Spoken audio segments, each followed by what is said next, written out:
What else would it be? All right, starting recording. All right, so hi everyone. Welcome to the ACORD post ONOS sprint number 3.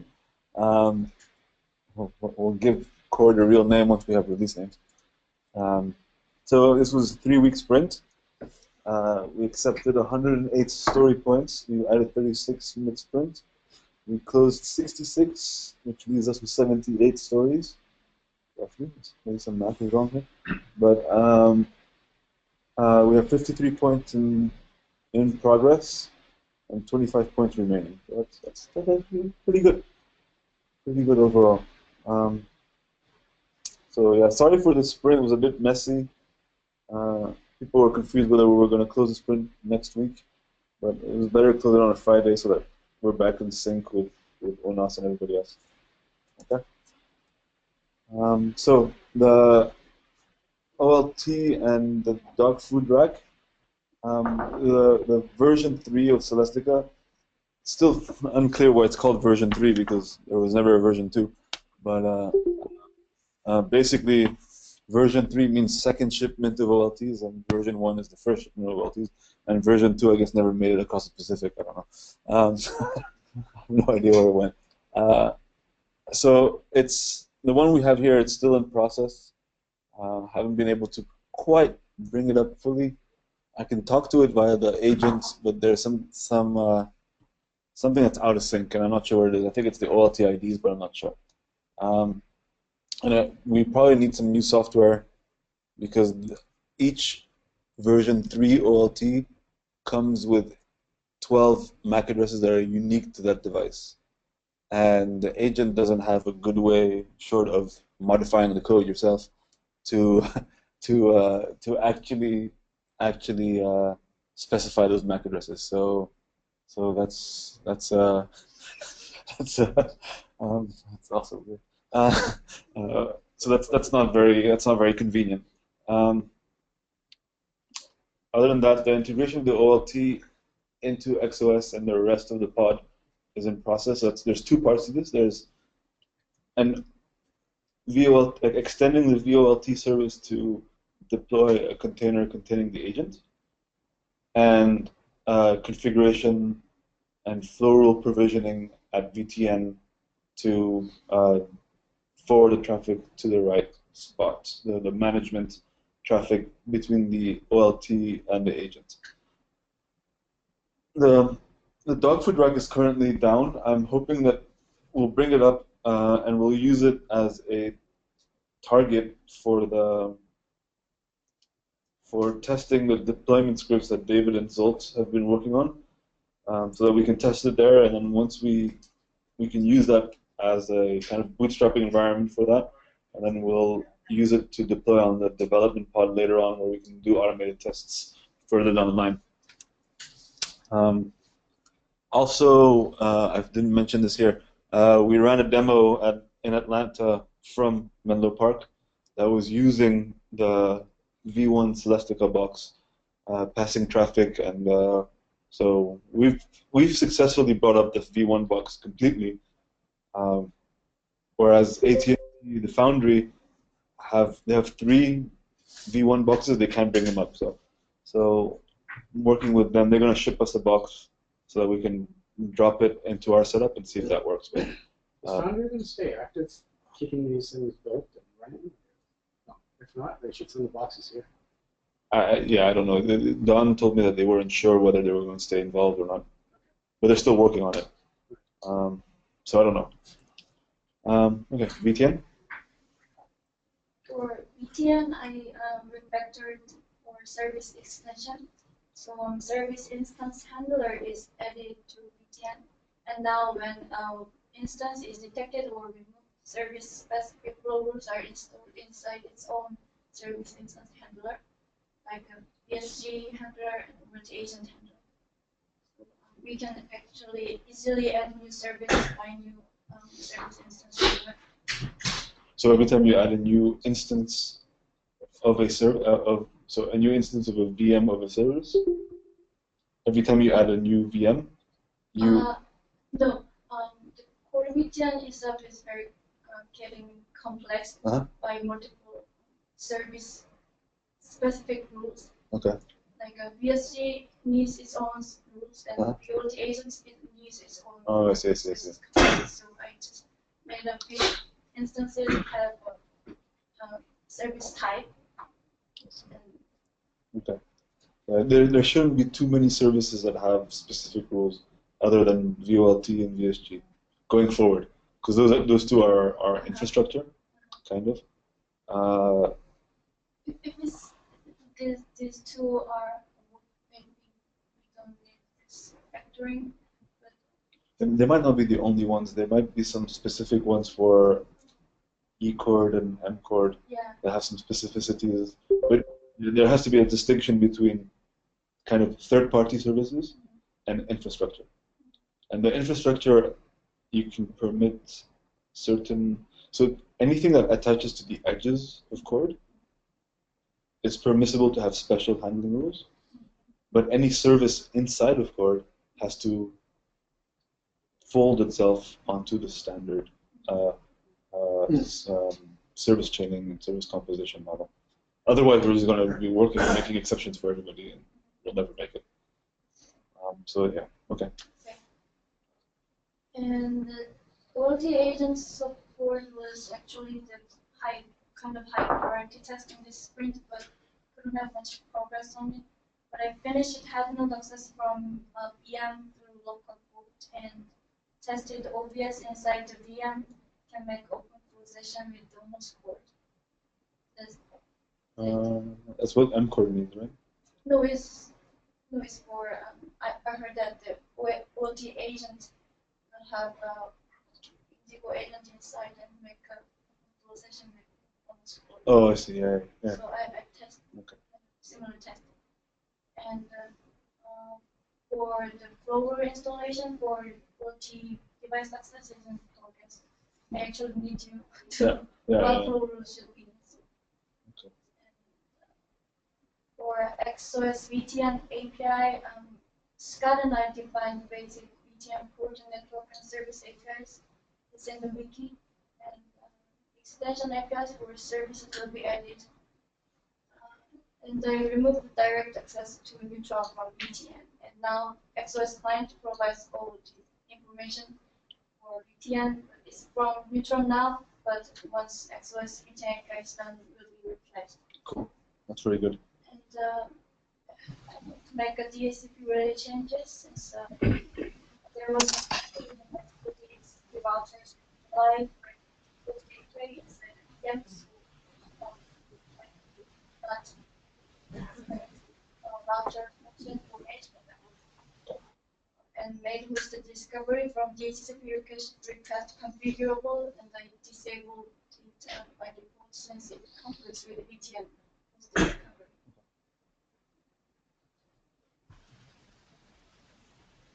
discovery. Hey Ali. Yes. Yes, sir. I have two questions here.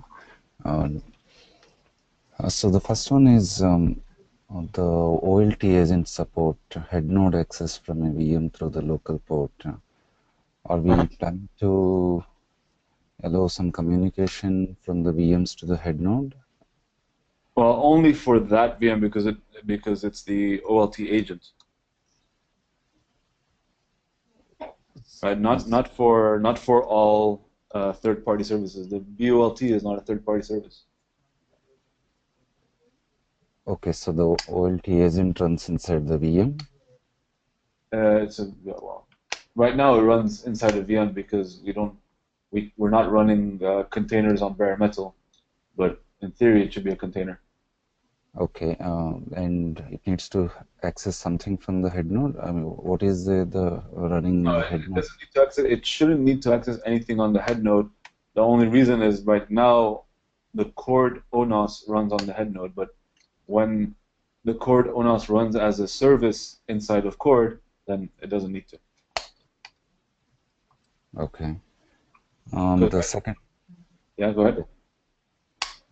Yeah, the second one is that removing the dependency between VTN and Neutron. Could you please give us some elaborate what? I mean, earlier we thought single point of truth is the neutron, right? Yes. Now, is there some change in that paradigm? Are we putting the truth in the XOS or something? Yeah, because I mean everything comes from XOS anyway. So the idea is to, rather than to go to neutron, it's basically we're relaxing our dependency on OpenStack. It makes it easier for us to replace OpenStack going forward. Okay. Yeah. We don't necessarily want to, because all we're keeping OpenStack for really right now is to spin up VMs, but we have a better solution to do that, and we can move away from that. It will simplify the deployment significantly if we don't have to have OpenStack. Okay, thanks. So Shrikant, the work that you're doing to move ceilometer off the head node is actually fully consistent with that. Yeah, that's correct. Yeah, we are decoupling from the OpenStack. I'm going to guess going forward that as we decouple, we can still run what was historically an OpenStack service by continuing to maintain the Keystone proxy. But that might be the only dependency that we have. But that's kind of a longer term objective. Okay, thanks. Okay. Any other questions?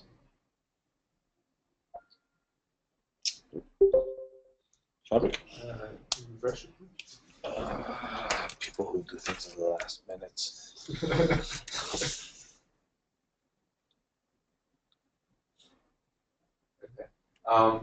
So first thing. Mute. Yeah. Mute. Yeah. Okay. So the one additional feature is added in the multicast part. So right now we allow multicast source on a port that has the net configured, which shouldn't happen in a normal case because we should expect the multicast source coming from an upstream, which should be on a configured port. But in David's environment, I don't know why they're sending multicast source from a config node or something, so that port is configured. So this already submitted there and waiting for David's verification. This is optional, right? Optional. And I've made a lot of configuration improvement this spring. First one is right now, single routing can ignore all alert host bias config. I'm going to show you later. Also, right now we have a ability to dynamic create, set up or tear down a connection for the DSG. And also, I'm working on the dynamic config for the cross connect. Most of the features done, but still some bugs on market as work in progress. Also, I have to update the config sample. I'm going to demo the DSG dynamic config and cross connect dynamic config later. Should add that this demo will be running off the V1 Celestica box, right? Yes. So that also is a demo of the V1 Celestica box. Okay. I'm writing on top of your. I'm writing on top of your demo. Okay, sure. I mean, because it's the same thing. So who cares? vRouter. Yeah. So I finished off the work that I was doing last spring to create a software test bed for Multicast, so that we can sort of test this in an isolated way without having to have connections from AT&T. So there's kind of, I have a small environment right now, and I think Flavio is going to take a look at that, and at some point we may want to put in a bigger environment with the full fabric so that we can test Charles's Multicast stuff. That was the second one. The top one is that there's the Tech Mahindra team who finished developing, or they've developed the first version of the patch to allow Quagga to connect to multiple ONOS instances. So that's sort of the first version has been done, but we need to test that and fix any bugs. And the last thing is that Grover's been working on cleaning up routes and vRouter when it shuts down, so sort of things up after itself. So, And the multiple on the when Quagga connects to multiple, is it just a broadcast? it's each one has a TCP connection. So. Sure, but I mean, like when you get new route information, you just broadcast it to all instances.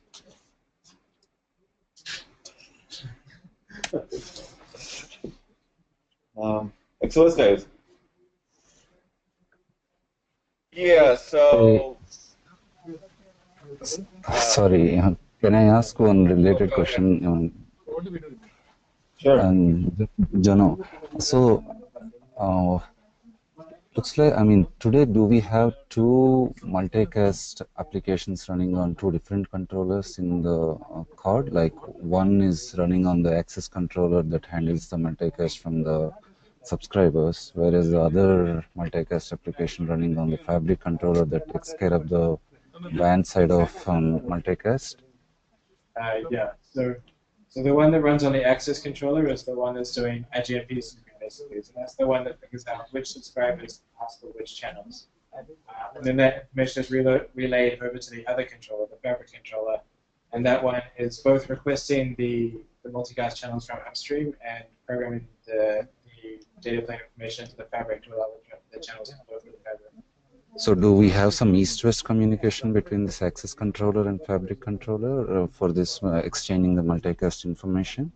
Yeah, right now it's a basic REST API, and we have tickets in Jira to upgrade this to a more robust implementation. Okay, yeah, thanks. Okay, all right. XOS. Can you flip the slide over for me? Can I Thanks. flip? Oh, it just it must have taken a minute to display on my screen here. Okay. So XOS team, so I've done several issues. The first one was support for bidirectional VTN that's implemented in the data model, so you can mark a relationship as unidirectional or bidirectional. It's currently sitting in a branch waiting for testing. Hyun-Soon and I, we've been working on a new API which will sort of replace that, I believe, replace and augment it. So I've done some steps on the new API as well. So I did take on the task of building a VSG image, and I set up an Ansible script that builds that image automatically, so that we can reproduce or change how it is built. It's currently installed on a place on the internet and then fetched as the XOS configuration is bootstrapping. One change that this meant to XOS is that all XOS services that are using tenant with container, they now specify the image that they're going to use rather than relying on a list of preferred images to search in order. The only thing I think that'll affect is ceilometer, and it looked like ceilometer already did it the right way anyway, so I don't think there's any changes there. We've moved some remaining XOS endpoints. I think we have the API mostly taken care of at this point, so I'm marking that one off as done. The only endpoints that remain will be the ones related to the new tenant view, and we'll address those as they become necessary as the new tenant view is being implemented. And then I've updated scripts and tools to use the new API and push those changes out. I hand off to Andy for the rest. So in terms of automated build and test, so we have a nightly build and test of a single node pod that is being launched by Jenkins. And so that test, it builds the pod, it brings up XOS, it brings up a test client, and connects through the VSG. We've also, to the script that does the build and test, we've added the example service that we showed in the XOS tutorial. It's not running the example service test is not currently added to Jenkins because the test sometimes fails because the example service VM gets the wrong gateway, and so it can't connect to the internet. I've been working with Hyun-Soon and Scott on fixing this, and so I think we Hyun-Soon has a fix for us, and we're just waiting for a merge of her fix into the ONOS master, and then we can add automated testing of an example service to the nightly build. There's a cleanup of ongoing cleanup of the pod install Ansible playbook to make it more in line with Ansible best practices, in particular using roles. That test now passes the full cord pod end-to-end test. It's in a branch right now that needs to be merged with master, and we need to update the documentation a little bit, but that will hopefully get done shortly. For automated configuration, there's not a lot of progress here. So there, in XOS, there's now a skeleton in place for auto generation of the Volt and vRouter configurations, but it's not. It's basically the in XOS there's a kind of a template file that gets generated, and then you can go into the XOS GUI and modify it, basically edit it. All of the information to fully generate the file is not yet in XOS, but it's at least a starting point for that. Yeah, so I guess that's it. Okay, thank you. All right, UI? UI, I've worked on upgrade some of the UI components. We have like the table that now have the ability to specify link and format the content of one row in a custom way. We added a new component that is able to generate a pie chart starting from an API that returns an array. And we refactor the developer view and the service page that now have filters and some new features. And since David Bainbridge reported us that we were breaking something around, we implemented the test to test all the minified version of the custom dashboard, and we moved from 96 tests on the UI to 145. That is not bad. And we found out a bug in the logout page of XOS, and RPit fixed it in the last days. So it has been checked in the master this morning. What was the bug? When you log out, basically there is a method in the user that allows you to fetch all the dashboard that the current user wants to see. Mm-hmm. But when you log out, of course, the anonymous user doesn't have the dashboard, and that causes the system to fail. Okay. Cool. Thanks. First practice. First, yeah. Nice. Nice. Congratulations. All right. I started pretty quickly. Actively contribute. Yeah. Okay. Hey, ACORD? can I? Okay. Yeah, we are continuing this our explorations on the ceilometer custom agent in this sprint. So as part of that, we found one third-party library which supports the RabbitMQ framework using the UDP transport. We identified some challenges in integrating that third-party library with the OpenStack Oslo messaging framework. I initiated some discussions with the Oslo community to see if there is any possibility of enhancing that library to accommodate these type of non-TCP based exchanges. So far, we have not received any responses.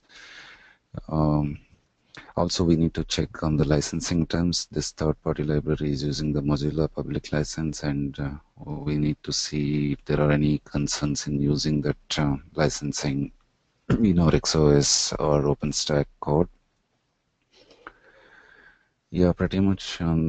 That's where the explorations are going. In parallel, we also need to kickstart some of these discussions on how we can open up the unidirectional UDP communication between the head node inside our card to the monitoring service VM network. We need to brainstorm on the discussion on how we can support that. Also, we need to see how we will orchestrate this service network dependency between various components of this monitoring service. Like we have publishers running in one virtual network, and we have the monitoring service running in the other network.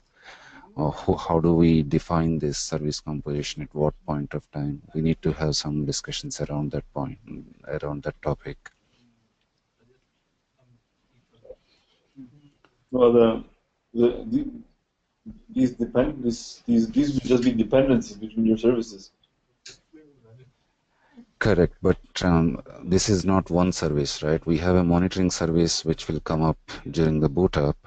Yeah. Now there is a VSG service comes up. Who will enable the dependency from VSG service to this monitoring service? Similarly, who will define the dependency between other service VNFs whenever they come up to this monitoring, so that monitoring can either poll or get the notifications from those services? Right. So the service has to say that it wants to be monitored, and it does that via XOS, and XOS then specifies a dependency between the monitoring service and that new service. Yes, yeah. So we need to have some type of dashboard or something says that, okay, whenever a service is created, whether it needs to be monitored, that should trigger this type of service composition to be created inside ONOS. Okay, well, we can talk about that. Yeah. So, Shrika, the MPL should be compatible with Apache 2. I don't think we're going to talk about it. Bill, sorry, can you please come a little closer to microphone if possible? I think you'll find that MPL and Apache 2 are compatible, so I don't think we have to worry about that. Okay, good to know. Thank you. All right, thanks. Infrastructure. Who wrote I this? wrote the first part here, where I really was just trying to call out the work that Zolt had done in the OpenCord repo, where he's kind of put an initial template with initial automation or standard build processes, how we are proposing, or might be proposing, to build projects in this OpenCord repo. And so you can go there. It's a vagrant-based environment to create a dev environment, so we all have a common dev environment, along with standard build commands, deploy commands, and kind of give that framework. And so that was committed to the OpenCord repo, and if people have a chance to play with that, feedback would be welcome at this point. It's not set in stone. It's kind of just where we're trying to go to, or at least where we're thinking of. That includes some other components in there, like repos, local repos, so a local Docker registry, for instance, where you can, in your dev environment, push your images and then pull them out of there, as opposed to going up the Docker hub. And so it kind of gives you that complete local environment. That's what the first bullet point's about. Okay, so I tested Zolt's contribution. Ran into one snag, but very minor issue that can quickly be fixed. Otherwise, it's quite nice. I mean, you bootstrap yourself into a dev environment or build environment, however you want to call it, and then in there you start building your images that you publish to your local Docker registry, which then get deployed upon deployment to the target nodes, which is quite nice. So I guess the second bullet refers to there is a registration page because a lot of people have been asking for registration. Did you put this? The link is broken right now. Okay, the link is broken right now, so don't click on it. So there will be an opencore.org/registration, but hopefully it'll work. All right, David. Sure. The other contribution we put in to the OpenCord repo is about bare metal provisioning. In particular, some best practices we're looking towards in terms of how to build out a pod from physical hardware. And in that repository essentially is Ansible scripts or Ansible playbooks based on roles to help bootstrap the head-end node, which will include a Pixie server on that NAS, as well as automation around that. And then you can boot the other nodes, the compute nodes, in the pod against that. The head node essentially is a compute node plus extra stuff, is what it does. What it does there, it includes things as installing the Intel 40 gig drivers, because essentially that's what we have on our hardware, and it's kind of what we're proposing. Some standardization around there. As new drivers get available, we can of course augment that, and it really just kind of gives us templated, just cookie cutter way to deploy a pod, which is nice and very helpful. So along in that is some support in that repo for a VirtualBox, really for testing / development, where you can bring up a Vagrant box for your dev environment, much like the OpenCord stuff that was done by Zolt. Also a Vagrant box for a head node, which you can then deploy NAS on that, and then a Vagrant box for a sample compute node, which will Pixie boot off the head node. And again, it gives you that kind of all-in-one development environment. There is a quick start guide to kind of walk you through using that in the Vagrant environment and the VirtualBox environment. Still to do is the write-up on how to do this in physical hardware. It works, it just hasn't been written up yet. And so, as Ali talked about, bootstrapping the dog food pod with this, it should be fully capable, at least to get you to the point in the pod where your next role would be to install the OpenStack stuff. So download the Git from Git the cluster, OpenStack cluster install, and go from there. One thing that's going to be interesting is this whole thought behind here is you don't need to know about addresses. In other words, it's all dynamic addressed, and it has support so you can specify reservations, but I think we want to get to a pod or a point in the pod where hardware is completely replaceable at whim, failure really, and IP addressing is more fluid. And that means as things change in the pod, that'll have to push changes into other configurations such as the fabric, as well as potentially XOS, to accommodate hardware changes as hardware failures occur, or just as things scale out. So that's also in the repository. Happy to go through it with people. If people want to try it and play it and complain about what works and what doesn't, that would be great as well. Okay. So, but this is not integrated yet with Zolt's stuff. It is not. Okay. It kind of follows some of the base philosophy it does, so it's got the same command, so to speak, but it's not completely integrated. Okay. So will this move to what Zolt is doing? It'll Is Zolt ahead of this? Or? So Zolt is before, right? And then this will tie into Zolt when you just start deploying stuff. So what this essentially does is it provides you you can just imagine you have an empty rack, right? You show up to this rack, you start racking stuff. You have one node where your laptop, for example, where you start building these images, and then you deploy to one node, and then from there all the other nodes will boot off that node, and then you'll have that kind of like a new deployment that does nothing, right? But at least it's got the right images, the right OSs installed, with the right drivers, with the right environment set up to proceed with like XOS installation and all the rest of Cord. But this is the foundation, because the part you spend the most time doing is that part, right?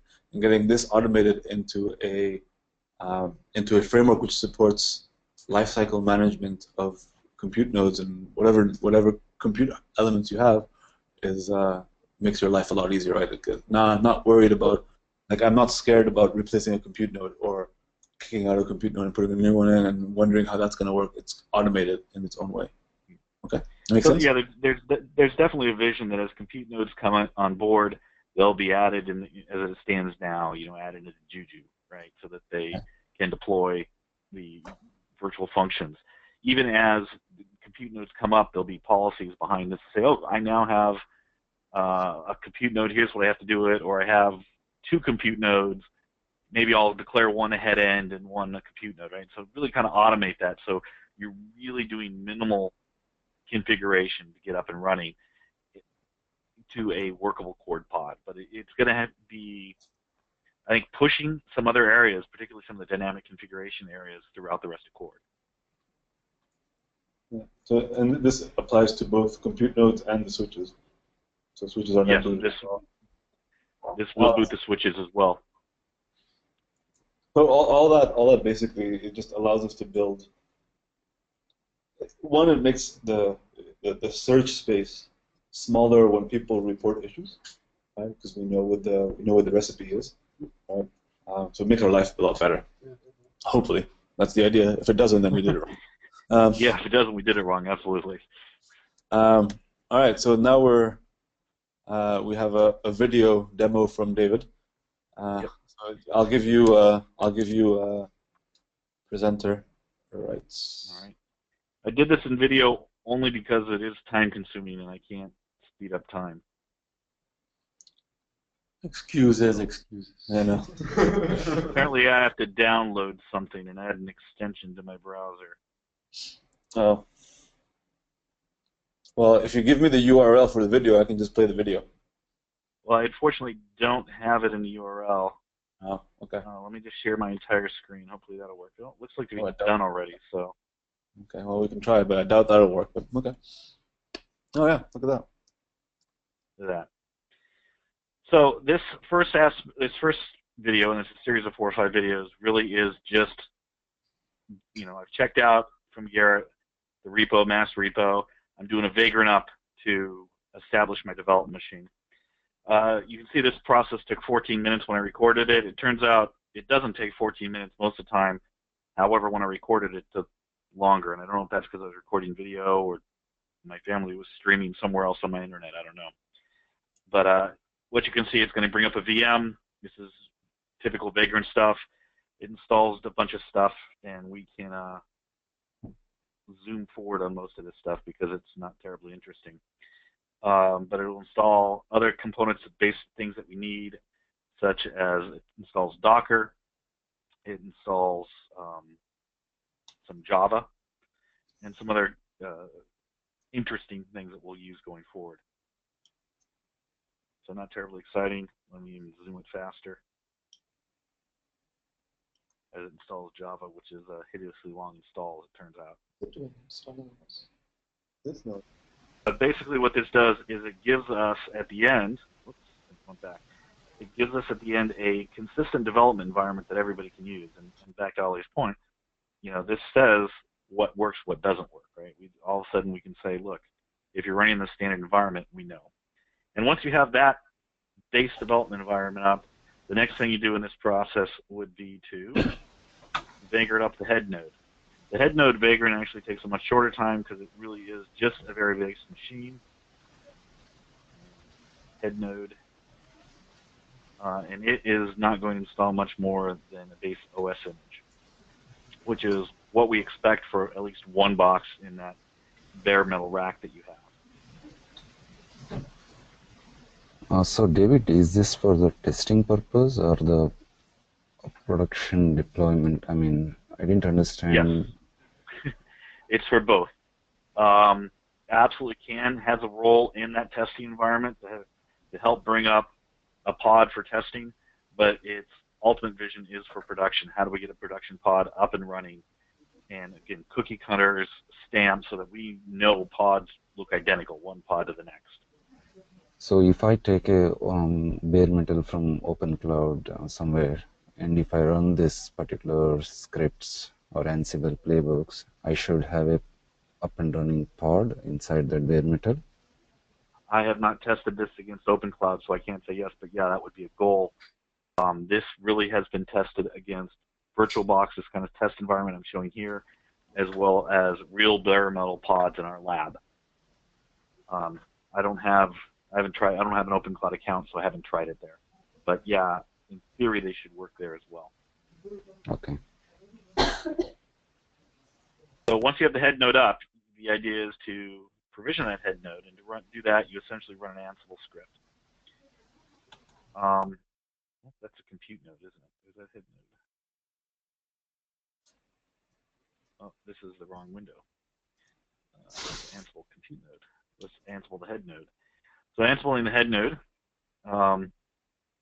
you first go to the dev environment because that's where everything is installed, including Ansible. So in theory, you could run this natively on your own machine, but the idea is a consistent dev box would give you all the tools you need. You don't have to worry about installing it.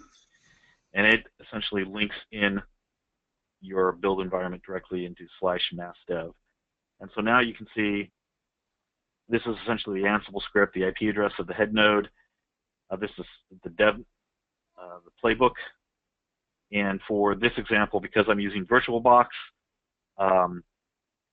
you don't have the interface config because you're not going to be installing the 40 gig driver or 40G drivers and some other capabilities. Essentially, your interfaces are a little more static in this VirtualBox, so we don't do those other things that we would on and we do on physical hardware. The next thing this does is it shows you what the playbook is. It's a pretty basic playbook, and what you'll see is it really just says there's a role that I want this thing to fulfill. It's a head node role. The head node role depends on the compute node role. The compute node role depends on some other aspects, and so you get the full deploy when you say that's a head node. And so then we go back up and we actually launch the Ansible script. And again, this is another time-consuming one. It doesn't take this much time normally, but it does. It did for this specific instance. So it goes out and installs Docker, some Docker repositories, so we can eventually link in a local repository on the head node. Other interesting aspects you'll see as this happens is it will go out and install the new Intel drivers. And it will also rename the interfaces on the physical node itself. So these devices come up with things like, P1, P2 as interface names. It gives consistent interface names across all the compute nodes. So now you have, in this best practice, configurable ETH0, ETH1 are the 40 gig interfaces, ETH2 and ETH3 are the 1Gs, one set up for an internal management network in the pod, and one is set up for external access from the head node to the internet. So right now, as the best practices are configured, we're essentially, all traffic to the internet is going down through the head node, so over the fabric to the head node, and being natted out that way. And we can change some of this as we go forward. But this gives us freedom to, internally to a pod, essentially to have any namespace we want, or any IP address space we want, because it's actually protected. So we install MAS, which is the Pixie server, DHCP, DNS, management of the various devices, as well as we install some Docker containers that we use to help automate around MAS, because MAS is designed to be a manual process interacted through APIs or through the UI. So we go turn all that stuff on. Zoom through some of this more. But again, watching installs are rather boring. I don't know if there's anything else after this. So this provides us with a head node, right? At the end of this, we have a fully a ready head node that compute nodes can boot off. Fully functional head node that'll pixie boot all the compute nodes, as well as has all the Ansible roles it needs to post provision or post deployment provision the compute node. Nice. So there you go. That was the head node. Now that the head node's up and running, you essentially have to just vagrant up the compute node, and I'll do that one real quick. The interesting thing here is, of course, I have a UI. I enable a UI on this vagrant machine. So I'm going to walk through the MAS UI here a little bit. I go to the head node, and just to give you a little bit of MAS here, you'll see those where the nodes will go up. It talks about the cluster. And again, we do some custom configuration here, so you can see we're handing out DHCP on two interfaces, Ethernet 2, which is where the internal network, which all the nodes will be hooked up to, the compute nodes, as well as this management bridge network, which will be doing DHCP to the VMs once OpenStack or XOS is installed. Nothing else particularly interesting here.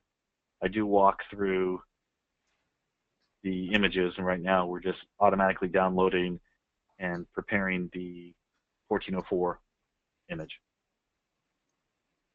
So once that's up, we start the Vagrant machine. Well, those are the containers that we use to automate around mass. One to walk the host through the different deployment stages, and the other to help mass with some DHCP DNS integration that it doesn't have, at least in this release, although it may be in future releases.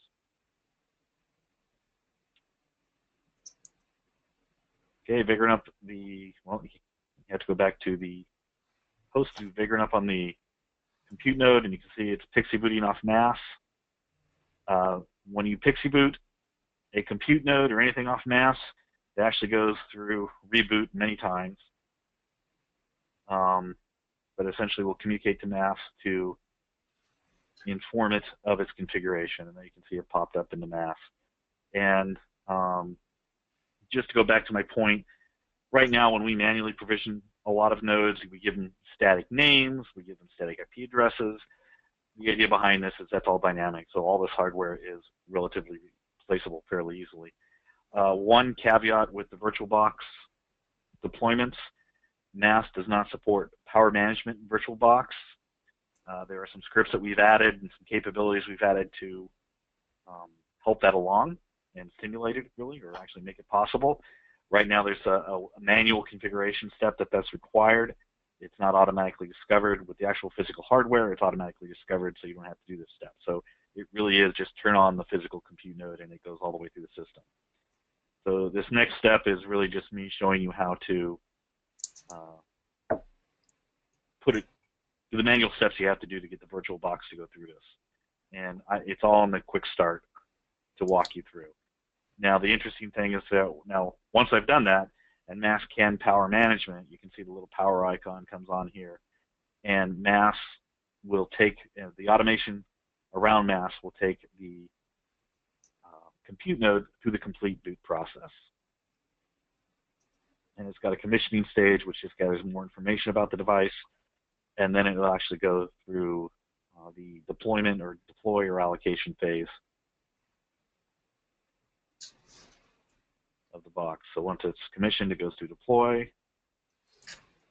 And at the end of this, I speed up things here, after 3 or 4 reboots, you will have a fully deployed system, or a compute node. Aren't you glad I did this on video where I can speed things up and not real time?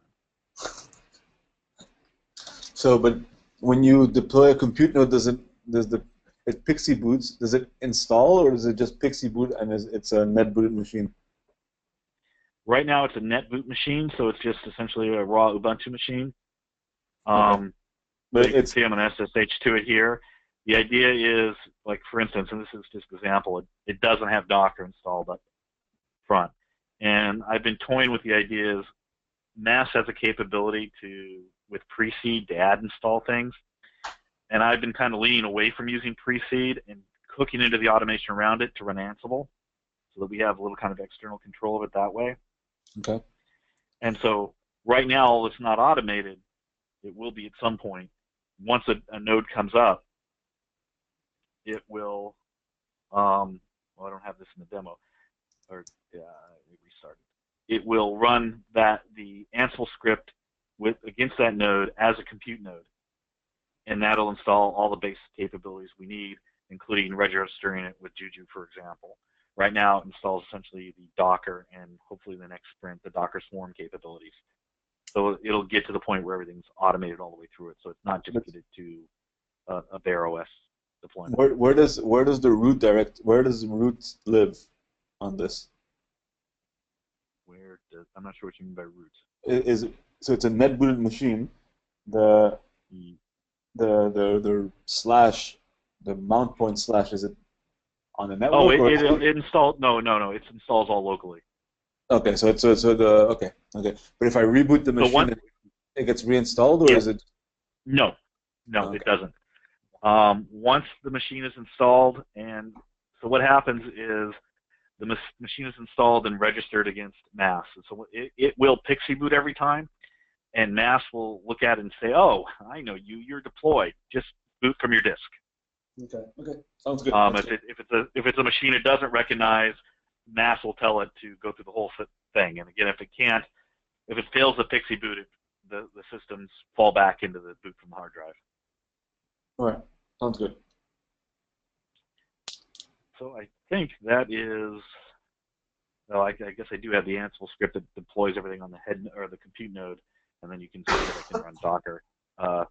I will leave it to your imagination how an Ansible script looks like to run. This stuff isn't terribly visually exciting, but it does what it needs to do. Okay. Cool. Thank you.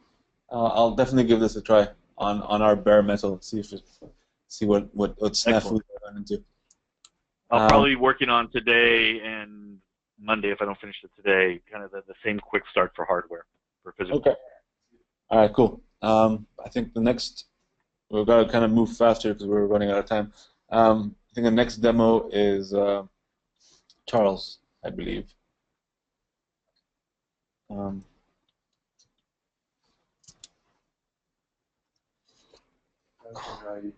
trying to figure out why I can't see the oh, there. Okay. Charles. Hello. Hey, David, you want to let go of presenter rights? I'm happy to do so. How do I do that? I'll move it. Charles? I got it. Okay. All right, cool. Charles is the presenter. Sure. Okay. So just quickly go through our setup. So right now I have almost the same setup as we had in ONOS, except right now we are not using the PMT anymore. We are using the new Celestica bus. So today I'm going to demo two things. One is the VSG dynamic configuration, and second one is cross-connect dynamic configuration. So right now I have 3 screens here. The left-hand side is pinging from the client, which is behind the OLT, to the VSG. And then right-hand side is from the VSG to the internet. And the top is the end-to-end from the client to the internet. Okay, so they are working right now. Not all working. No, they are. Okay. Yeah, they are working. Don't scare me, please. No, okay, it looks so like this. No. in order to dynamic configure VSG, what we need to put is we need to put a host configuration in the network config. It's just like something like this. And I'm going to update the sample config later and probably put more documentation. In order to put cross-connect, right now we no longer need to specify the VLAN ID in the interface section. Right now we explicitly say that there is a config called xconnect under apps server routing, and then you specify the DPID, which VLAN you use, and port, and you can put a NAND or not.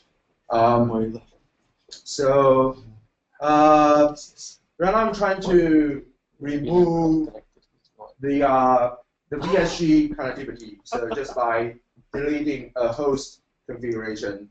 So done. So right now you can see the end-to-end is down because the VSG is down. Also, from the VSG to the internet is not sending anymore, but we can still reach from the client to the to the VSG. Right, this is okay. So let's try to bring it up again by posting a new host config. Just MAC, IP address, and location. Try. Yeah, it's back. Okay. And then for the cross-connect stuff, yeah, I can also remove the cross-connect by deleting the app server routing cross-connect configuration. Cut it out. So end-to-end is dead from the client to the VSG is dead because there's no cross-connect anymore. But the VSG can still reach the internet, right? Okay. So back up. There is some lag, right? Yeah, a little bit. It's my computer. It's connected to this. Yeah, I don't know why. So we can put it back by putting this config like VLAN 20. I want to first connect these two ports. This is name is optional right now. Just allow you to do something here. Try. Okay, so right now everything is back. Okay. And that's all my demo. Cool. Nice. Cool. Okay. And the last demo. Are we getting kicked out? No, there is no other demo. There's no other demo? No, was not super interesting. Well, it's Fabric HA, huh? Yeah, but do we have time or? Yeah. Huh? Oh, should we stop? Fine then. All right. Thanks everyone. I'll send out an email for Monday's meeting. So see you Monday. Bye.